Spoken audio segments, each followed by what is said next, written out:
Hike with us to the current volcanic eruption in Iceland.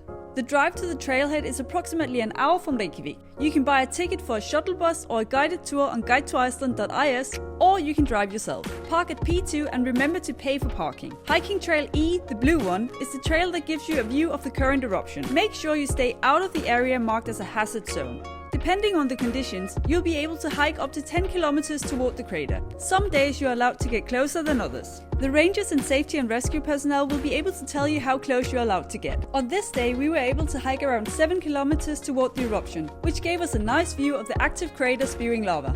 The trail to the eruption is fairly flat. Most of the time you'll be hiking on a gravel road. We brought hiking poles but didn't really need them. You do, however, need proper hiking boots, hiking clothes and a backpack to bring extra layers, food and water. The hike isn't steep, just long, so you must be prepared. In total, we hiked around 14 kilometers this day. We spent 5 hours hiking at a swift pace and enjoying the scenery. With the drive back and forth to Reykjavik, this was a 7-hour day trip in total. If we'd been able to hike closer to the eruption, it would have been a longer day.